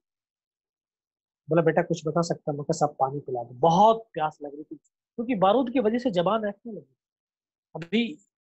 फिर उन्होंने पानी के लिए तो मना कर दिया, बोला पानी नहीं मिलेगा। तभी डॉक्टर दौड़ करके आए, उसने ग्लूकोज की बोतल पिलाई। उसने आकर के जब ग्लूकोज पिया, थोड़ी सी एनर्जी महसूस हुई। तब उन्होंने बोला, बेटा कुछ बता सकता? मैं कहा, सब बता सकता हूँ। तब ऊपर का तमाम घटनाक्रम कि सर ये हुआ, ये हुआ, और तो पूरी इन्फॉर्मेशन उनको दिया। इन्फॉर्मेशन देने के बाद मुझे आज भी याद है कि उन्होंने बोला कि बेटा जवान की रिक्वायरमेंट क्या है? मैं कहा, साहब जवान की रिक्वायरमेंट अम्युनिशन और फील्ड करती है। बोला, खाने के लिए नहीं चाहिए? मैं कहा, साहब भूख नहीं लगती। बस इतना कहते कहते तभी डॉक्टर ने कौन सा इंजेक्शन लगाया, फिर मुझे पता नहीं। फिर 3 दिन के बाद होश आया, देखा ऊपर पंखा चल रहा, पता चला 92 केस हॉस्पिटल श्रीनगर। और वहीं पर मुझे सूचना मिली कि उसी रात उसी टाइगर हिल के ऊपर मेरी टीम ने दोबारा से अटैक कर, और बिना कुछ कैजुअलिटी के टाइगर हिल टॉप के ऊपर विजय पताका फहरा दिया। टाइगर हिल की जीत के बाद कारगिल युद्ध का यू टर्न हो गया, और 26 जुलाई को आज हम कारगिल विजय दिवस के रूप में मनाते हैं। मैं बेस हॉस्पिटल दिल्ली रेफर कर दिया, और 16 महीने के ट्रीटमेंट के बाद मैं वापस आज भारतीय सेना में सेवारत हूँ। और श्री जी इंटरनेशनल स्कूल और BMIT स्कूल कॉलेज के तमाम जो प्रोफेसर्स हैं, टीचर्स हैं और ट्रस्टी हैं, इनके सम्मुख इन्होंने जो मुझे ये एक सौभाग्य दिया कि मैं यूथ के साथ उन सैनिकों की शौर्य, वीरता, पराक्रम को आपको बता सकूं, शेयर कर सकूं, इनके लिए मैं हृदय से आभार व्यक्त करता हूं और अभिनंदन करता हूं कि ये जो मुझे मौका दिया, इसके लिए मैं पुनः सभी का आभार व्यक्त करता हूं। और मैं यूथ को ये कहना चाहता हूं, कि आपके अंदर बहुत अपार शक्तियां हैं, आपके बहुत अपार शक्तियां हैं। उस शक्तियों को अवगत कराता है आपका टीचर्स। जो टीचर्स हैं वो आपकी शक्तियों से आपको अवगत कराते हैं। टीचर सीखना आपने है, आप सीखेंगे। और जब आपका सीखने का मतलब होता आपके अंदर बिहेवियर चेंज आए। सीखने का मतलब वही है कि रट्टा मार करके या वो करके हमने जो मार्क्स अंकित कर लिए, आपने कुछ नहीं सीखा। अगर आपका बिहेवियर चेंज नहीं है, आपका एटीट्यूड चेंज नहीं है, तो कुछ नहीं है। और हम बोल, अभी आप लोग सोचते होंगे, अभी civilians, as a students, as a नौजवान, कि हम अभी पढ़ते हुए हम क्या कर सकते हैं, कैसे हम राष्ट्रभक्ति दिखा सकते हैं। बहुत बड़ी चीज है, बहुत बढ़िया से आप राष्ट्रभक्ति दिखा सकते हैं। एक सैनिक जब बॉर्डर पे लड़ता है तो वो अकेला नहीं लड़ता है, उसके साथ उसके उस देश की तमाम जो जनता उसके साथ भावनात्मक रूप से लड़ती है। हमें राष्ट्रभक्ति, अभी जैसे अभी फिलहाल में आप देख रहे हैं जो हमारा ईस्टर्न सेक्टर है, जो चाइना वाला जो चल रहा है, तो हम जो स्वदेशी स्वदेशी के लिए हमारा जो चल रहा है, तो हम क्यों ना अपने अपनेपन में जीने की आदत को डालें। अपना जो चीज है, अपने जो अपना होता है दोस्तों, वो अपना ही होता है। अगर वो आपको बहुत बड़ी इंटरनली आत्मिक ताकत देता है, एक सहानुभूति देता है, एक अनुभूति प्राप्त करता है कि एक, क्योंकि ये अपनापन है। और अपनीपन जो चीजों को, जैसे अभी आप लोग मोबाइल करते हैं तो बहुत सारी जो विदेशी जो एप्लीकेशंस हैं उनको हम यूज नहीं करेंगे तो दूसरे देश की उसको हम इकोनॉमी नहीं देंगे, उसकी इकोनॉमी कमजोर हो जाएगी। उसकी इकोनॉमी कमजोर हो जाएगी तो वो हथियार नहीं चलाएगा। हम बिना फायर किए हुए भी सिर्फ अपने सोच, अपने एटीट्यूड के अंदर बदलाव करके अपने देश और राष्ट्र की चीजों को अपना करके दूसरे राष्ट्र को कमजोर कर सकते हैं और हम जीत सकते हैं। इसके लिए तो आप लोगों का सहयोग बहुत जरूरी है, बहुत जरूरी। अभी जैसे अभी ये महामारी चल रही है, इसमें यूथ का बहुत बड़ी चीज है। इसमें कोई भी रूमर ना फैलाए, अफवाहें ना फैलाएं कि उसने ये चीज कर दिया, ये चीज कर दी, क्योंकि ये सॉफ्टवेयर जो आप आज जो टेक्नोलॉजी सॉफ्टवेयर जो आप अपनाते हैं, मोबाइल, लैपटॉप, ये इंटरनेट, इसमें सकारात्मकता को फैलाओ। कैसी चीजें रखना चाहते हो? जैसे आप अपने घर के अंदर हो तो घर के अंदर कैसी चीजें रखना पसंद करोगे? सड़ी हुई या सुगंधित? जाहिर है कि सुगंधित। सुगंध कहां से आएगी? सकारात्मकता से आएगी। जब आप अपने मन और मस्तिष्क के अंदर सकारात्मकता रखोगे, अपने अंदर इस हृदय के अंदर राष्ट्र को रखोगे, ऑटोमेटिकली हर चीजों में सुगंध आनी शुरू होगी। और हम दूसरे देशों को, दूसरे राष्ट्र, दुश्मन को फायर से नहीं, हम वैसे ही अपने एटीट्यूड से, अपनी सोच से उसको कमजोर कर सकते हैं, उसको घुटने पे ला सकते हैं।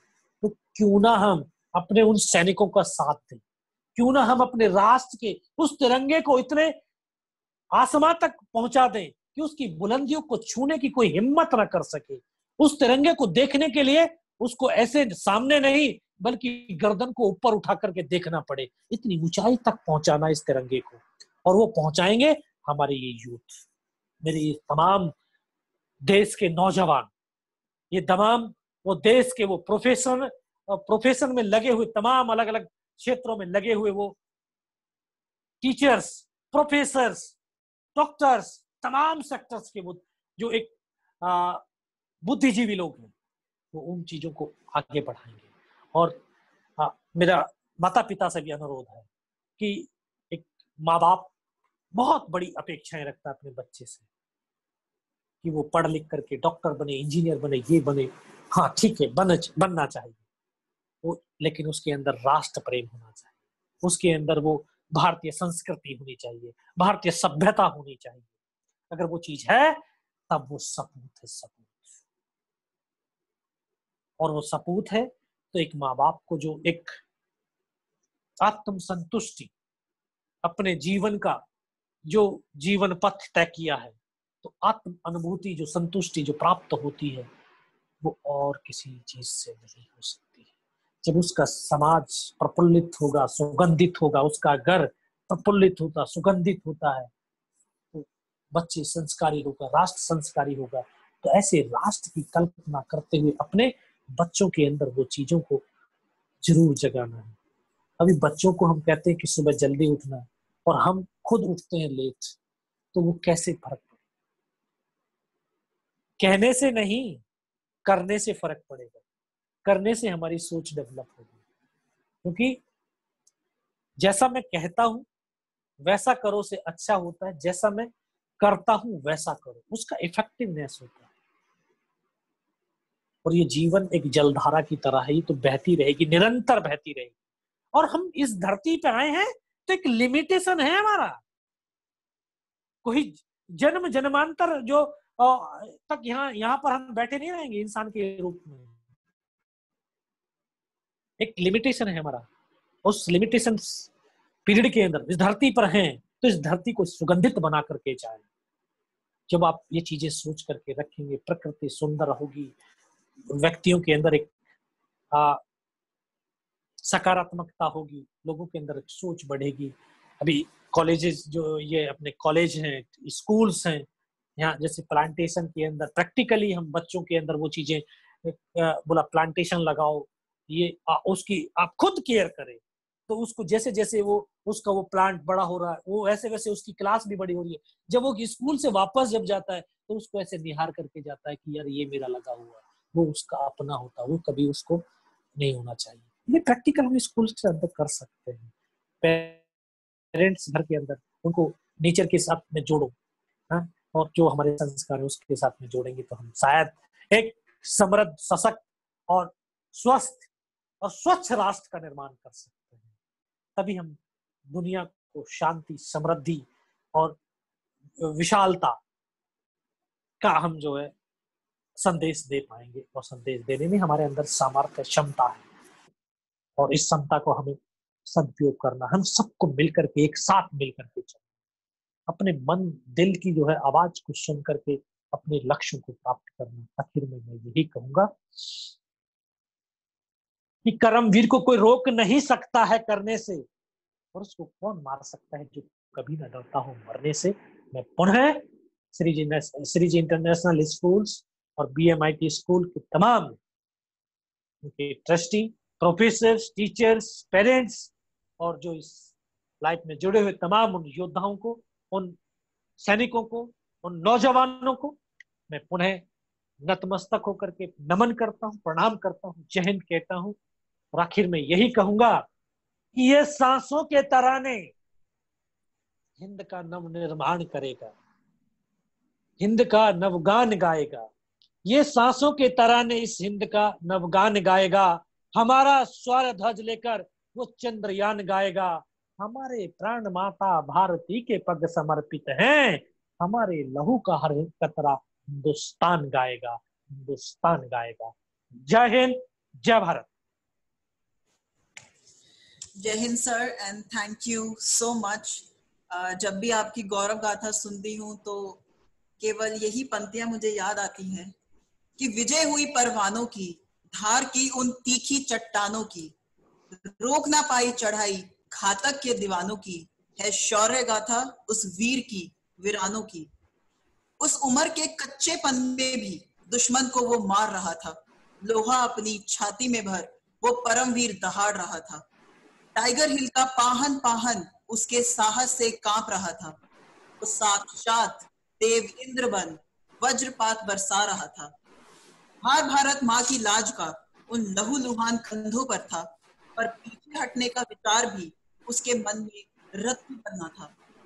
विजय तिरंगा फहरा कर देश का सीना चढ़ाया है वह नौजवान योगेंद्र, साक्षात परमवीर बताया। Abhinav sir, would you like to say something?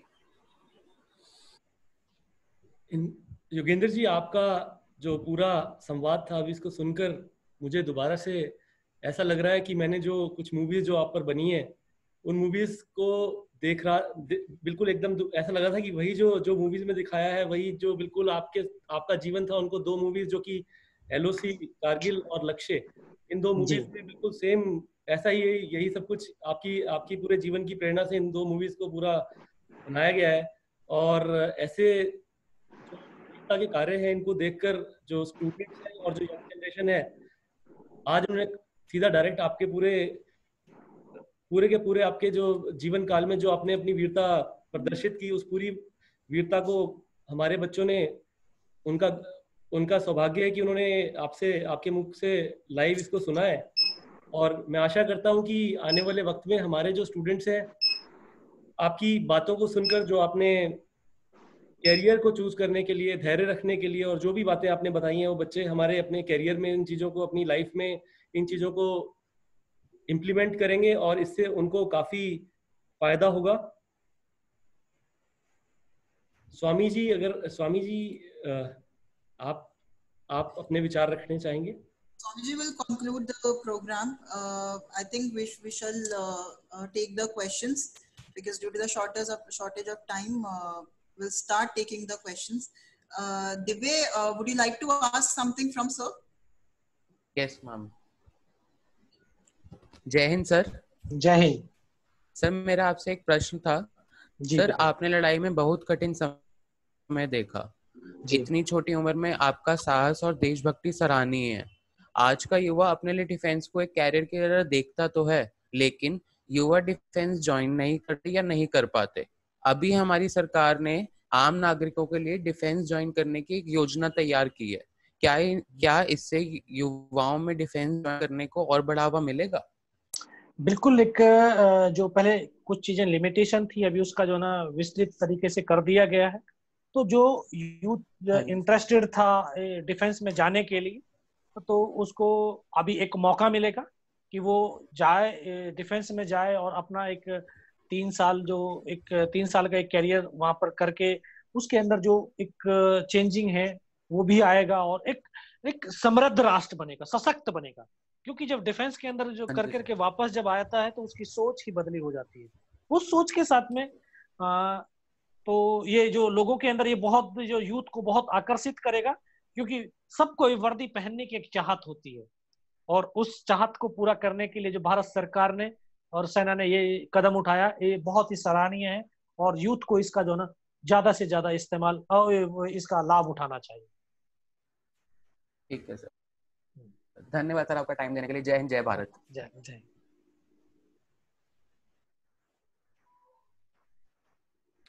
इस दीप्ति सर आपके साहस और शौर्य की गाथा तो हम सब सुने अभी आपको।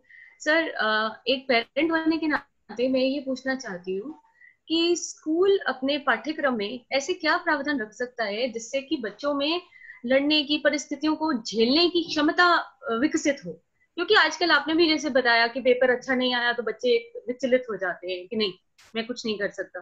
तो पाठ्यक्रम में हम क्या ऐसा चेंज लाएं जिससे कि बच्चों में हर परिस्थिति से लड़ने की ताकत आए, उनको डट कर सामना करने का उनमें जोश और साहस आए? हाँ, ये जैसे स्कूल्स के अंदर जो योग है जी, कुछ फिजिकल एक्टिविटीज जो स्कूल्स कॉलेजेस अगर करा सकते हैं, उनमें पाठ्यक्रम में डाल रहे हैं। तो क्योंकि जो फिजिकल एक्टिविटी होती है, तो ये फिजिकल एक्टिविटी से जो उसकी शारीरिक और मानसिक शक्ति जो है, एक एनर्जी जो एक साथ जुड़ती है, और जब दोनों एनर्जी एक साथ जुड़ती हैं तो उसकी जो नेगेटिविटी है अंदर की, वो नेगेटिविटी खत्म होती है और एक पॉजिटिविटी उसके अंदर आ जाती है। जैसे फॉर एग्जांपल अगर 9 फीट डिच है, कूदना है, तो जब पहले हम 9 फीट गड्ढे के पास जाते हैं तो बोला लगता है नहीं यार इसको नहीं कूद पाएंगे हम, लेकिन जब उसके पास प्रैक्टिस हो जाती है, 2 बार 3 बार उसकी प्रैक्टिस कर लेता कूदने की, तो फिर उसको अंदर एक आत्मविश्वास पैदा हो जाता, नहीं नहीं नहीं इसको तो मैं कूद जाऊंगा। तो जो वो चीजें होती हैं अभी जैसे योग है, अगर योग का भी हम जो वहां पे जोड़ दें फिजिकल पर्टिकुलर के अंदर कि एक कोई पीरियड होना चाहिए डेली के 40 मिनट, अगर हम स्कूल कॉलेज अगर दे दे, तो वो योग भी आपकी जो ना मेंटल स्ट्रेंथ को ज्यादा बढ़ाता है, तो वो भी नेगेटिविटी को कम कर सकता है। ये चीजें हैं, अगर हम करेंगे तो शायद इस पाठ्यक्रम तो होगा ही। और फिर एक दूसरा एक हैप्पीनेस क्लास चली थी दिल्ली में, आपने उसका सुना होगा? जी बिल्कुल। हाँ, तो अगर वो हैप्पीनेस क्लासेस का भी एक जो पाठ्यक्रम अगर हम यहाँ पे जो छोटे बच्चों के लिए, बड़ों के लिए भी बहुत जरूरी है, क्योंकि अभी पेरेंट्स वो बच्चा उठा नहीं है, तो जैसे आप पेरेंट्स हैं तो बच्चे को बोलेंगे, बोला तो लेट हो गया, ये हो गया, तो उसका घर से थोड़ा सा कहीं ना कहीं हो सकता है कि वो घर से वो डिस्टर्ब होके आए, या उसका कोई ऐसा काम होगा वो नहीं कर पाया होगा। तो जब स्कूल के अंदर आता थोड़ा सा उसको ये रहता, टीचर उसका वो पीरियड आने वाला है, अभी मेरा तो वो काम पूरा नहीं है, आज मम्मी ने आज अच्छा लंच नहीं दिया पैक उसको ये मनपसंद का, तो वो लंच में और उसी में रहेगा उसका दिमाग। तो जब टीचर जो पढ़ाएगा तो उसको उसकी समझ में नहीं, तो फर्स्ट में आकर के अगर उसको एक ये चीज हो कि वो उसका ध्यान उन दोनों चीजों से हटा दे जाए, तो उसकी जो मेंटल स्ट्रेंथ है वो बढ़ जाएगी, और वो अपने आप में थोड़ा सा जो पूरे दिन के लिए वो जो क्लास जो चलनी है उसके लिए प्रिपरेशन हो जाएगा, और वो अच्छे से उस दिन पढ़ करके आ जाएगा। उसकी मेंटल स्ट्रेंथ, उसमें नेगेटिविटी नहीं होगी, उसमें कोई ऐसा सोच नहीं होगा। तो ये जो एजुकेशनल इंस्टीट्यूशन है, इनको इसके बारे में थोड़ा सा सोचने का करना चाहिए। Thank you so much sir. मैं now request Mr. Alok ji to kindly conclude the program.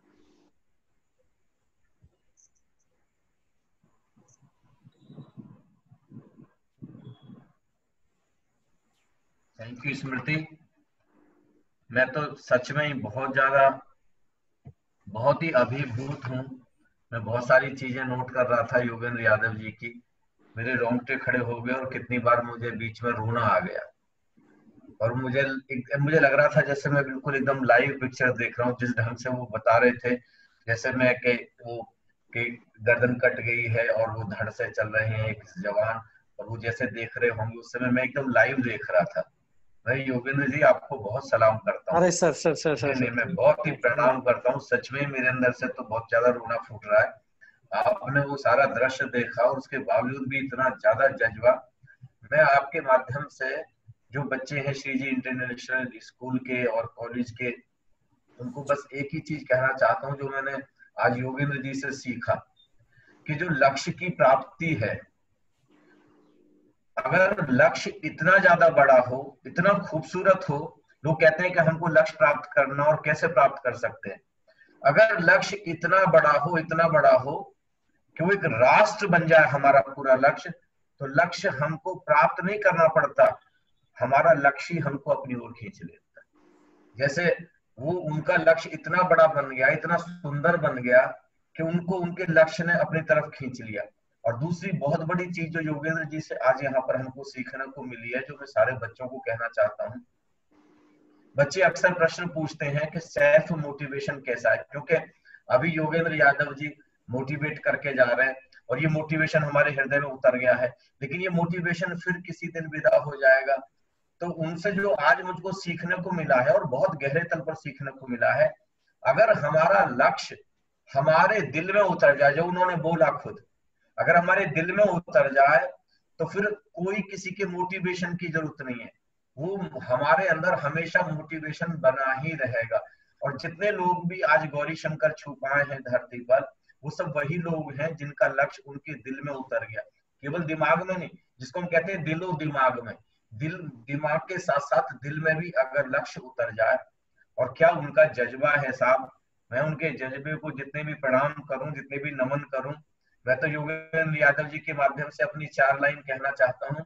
गर नहीं जज्बा रगों में व्यर्थ कर दी जिंदगी, जोश भीतर गर नहीं फिर जी रहे क्यों जिंदगी। अरे रोज मरने से तो बेहतर बस अभी मर जाओ तुम, हर कदम हर सांस पर संकल्प ये है जिंदगी। और उन्होंने जो नहीं, बहुत ही कमाल है योगेंद्र जी आप। मैं तो आपसे व्यक्तिगत रूप से आकर के कभी मिलूंगा, और विशेष रूप से मैं आपको टाइट हक करना चाहूंगा, गले लगना चाहूंगा, अगर आप गले लगाना पसंद करेंगे तो। नहीं बिल्कुल सर, बिल्कुल। मैं आकर के आपसे मिलूंगा। मैं बहुत ही, और मैं तो स्मृति का और श्री जी इंटरनेशनल स्कूल और कॉलेज का मैं बहुत ही धन्यवादी हूँ कि आप जैसी शख्सियत से रूबरू होने का एक मौका मिला। और आपकी ये शौर्य गाथा, उस सच में ही मतलब पूरे, मैं तो कहता हूँ आपको हर स्कूल में जाना चाहिए, हर कॉलेज में जाना चाहिए, बल्कि भारत सरकार को व्यवस्था करनी चाहिए कि आप हर स्कूल में जाएं, हर कॉलेज में जाएं, हर बच्चे को ये जाकर के आप सुनाएं। और एक चीज जो उन्होंने बहुत ही महत्वपूर्ण की है, ये कम से कम हम श्री जी में शुरू कर सकते हैं, और श्री जी में इन्होंने शुरू किया हुआ है कि देशभक्ति अपने आप में एक अध्याय होना चाहिए। फिजिकल एक्टिविटी, जैसे अभी उनसे प्रश्न भी किया था, हम कुछ ऐसा कर्म करें, कुछ ऐसी एक्टिविटीज करें जिसमें हमारे छोटे छोटे से संकल्प पूरे होते हों। और जब हमारे छोटे छोटे से संकल्प पूरे होंगे तो हमारे अंदर एक संयम आता है। इच्छा शक्ति को जगा, फिर 4 लाइन मुझे याद आ गई है। इच्छा शक्ति को जगा, संकल्प कर गहरा सकी, हर तेरे उद्देश्य पर हो जोश का पहरा सकी, लक्ष्य का पीछा करो, निश्चय अपना दृढ़ करो, ला इरादा बन जुनूनी देख फिर चेहरा सकी।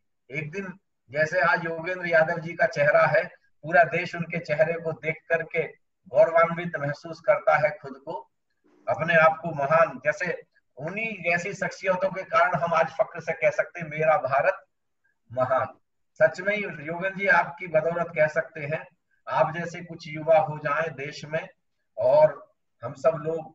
और एक बहुत बड़ी बात जो उन्होंने कही है वो ये कही है कि हर इंसान योद्धा है, हर इंसान के अंदर एक योद्धा छिपा हुआ है। और अगर हम मिलिट्री में नहीं है, आर्मी में नहीं है, इसका मतलब ये नहीं है कि हम योद्धा नहीं है। अगर हम इंजीनियर है तो इंजीनियर होते हुए भी देश के लिए एक योद्धा की तरह जूझे। अगर हम डॉक्टर हैं तो डॉक्टर होते हुए भी एक योद्धा की तरह जूझे। अगर हम प्रोफेसर हैं तो प्रोफेसर होते हुए भी अगर हम एक प्रश्न अपने अंदर लेकर के आए, जो उनसे आज हमने सीखा है कि मुझे अपने देश के लिए क्या दे करके जाना है। एक बहुत बड़ी चीज, पता नहीं आपने नोट की कि नहीं की, उन्होंने एक बहुत बड़ी चीज बोली थी आखिर में कि हम सबके पास में समय सीमित है, एक दिन हम सबको विदा होना है हमारे, और उस विदा होने से पहले पहले मैं अपने देश को क्या देने वाला हूँ, मैं अपने राष्ट्र को क्या देने वाला हूँ, कौन सी ऐसी अनूठी कृति मैं करने के लिए जा रहा हूँ, ये सब चीज हमारे अंदर आ जाए तो हमारा लक्ष्य सच में, मैंने उनकी बहुत सारी चीजें मैंने उनसे नोट की थी और मैं आखिर में बस उनके लिए एक ही चीज कहना चाह रहा हूँ और मैं उसको अपने दिल में, जहन में उतार रहा हूँ, आप सब भी उतार लें। उन्होंने कहा कि हम तिरंगे को इतना ऊंचा इतना ऊंचा इतना ऊंचा इतना ऊंचा उठा लें कि किसी को देखने के लिए कि गर्दन को बिल्कुल सीधा करना पड़े, उसकी टोपी भी गिर जाए, इतना ऊंचा हमारा तिरंगा हो जाए। तो उन्होंने जो बोला है आखिर में, हिंदुस्तान गाएगा, हमारे लहू का हर कतरा हिंदुस्तान गाएगा। तो आपके जज्बे को बहुत बहुत प्रणाम, बहुत बहुत नमन, बहुत बहुत थैंक यू जी, और सबको मेरे बहुत ही धन्यवाद। मुझे इस गौरव शौर्य गाथा में शामिल किया, इसका हिस्सा बनाया। Smriti, thank you, lot of thanks, बहुत मेहरबानी। मैं बहुत ही अच्छा फील कर रहा हूँ मैं आज। मैं योगेंद्र जी सालों तक के लिए मोटिवेट हो गया मैं आज से। नहीं गुरुजी, आपसे आपके शब्दों को सुनकर के मैं खुद जो है अभिभूत हुआ हूँ और एक प्रेरणा मिली है, एक सकारात्मकता, एक एनर्जी पैदा हुई है। आप जैसे जो गुरुजी हैं, आप जैसे जो एक राष्ट्रभक्त हैं, इनसे भी तो बहुत कुछ सीखा मैंने, बहुत कुछ सीखा और ये तमाम चीजें बहुत मैं मोटिवेट हुआ। Thank you, lot of thanks. पता नहीं बहुत ही कमाल जी। अनाउंस अबाउट द 21st जी, सारे बच्चों को, सारे पेरेंट्स के लिए सूचना है कि आज से 2 हफ्ते बाद 21 जून को हम लोग इसी मोटिवेशन की कहानी को आगे बढ़ाते हुए, ये जो आज उन्होंने बोला है, ये मोटिवेशन हमारा कैसे परमानेंट रह सके, स्थायी रूप से रह सके, कैसे हमारे अंदर, हमारे गहरे अचेतन में चला जाए कि हमारी श्वास, आखिरी श्वास तक भी मोटिवेशन ना टूटे। तो इसके ऊपर पूरा 1 घंटे का सेमिनार, वो वेबिनार होगा और उसमें आपके बच्चों के प्रश्नोत्तर भी होंगे, जो भी प्रश्न पूछ सकते हैं, कॉन्शियस माइंड से रिलेटेड, सबकॉन्शियस माइंड से रिलेटेड, अनकॉन्शियस माइंड से रिलेटेड, किसी भी मोटिवेशन से रिलेटेड। तो उसमें 1 घंटे में बोलने वाला हूँ और मैं उसमें योगेंद्र जी को विशेष रूप से मैं आमंत्रण देता हूँ, निमंत्रण देता हूँ। मेरा प्रेम भरा निमंत्रण स्वीकार करें और इस दिन थैंक यू सर, 21 जून को। तो थैंक्स, लॉट ऑफ थैंक्स, बहुत बहुत मेहरबानी। राकेश जी, कुशल जी को विशेष प्रणाम मेरे, और हिमांशु को भी विशेष प्रणाम। So much Swami ji. अभिनव जी, आपको बहुत बहुत प्रणाम, और सभी पेरेंट्स को और ये बच्चे जो दिव्य, इन सबको मेरे बहुत नमन, बहुत प्रणाम। Thank you. प्लीज जी बिल्कुल, my family and I have been associated with Swami ji for quite a few years now. और सबसे खूबसूरत पार्ट ये है कि Swami ji not just tells what to do but how to do. ये बताना बहुत आसान है कि क्या करना है, बट ये बताना कि कैसे करना है, this is the most difficult part. So how to be motivated all the time, how to be consistent all the time, क्योंकि जब हमारा एक लक्ष्य होता है, एक गोल होता है, सबसे बड़ी प्रॉब्लम जो हम यूथ फेस करते हैं वो ये आती है कि how to be consistent all the time। 21 जून का वेबिनार रखा गया है, उसका टॉपिक रहेगा secrets to master your mind. So I request all the parents, all the teachers, all the students to kindly join us. And I'm looking forward to see you, all of you, on 21st of June at 10 a.m. So time to wrap up now. It was a lovely session. Thank you so much, Alokji, Mr. Alokji. Thank you so much, Yogendra sir. All the parents, students, and Abhinav sir. Thank you. I'll see you all on 21st of June. Thank you, please. Lot of thanks. बहुत मेहरबानी. Thank you, ma'am.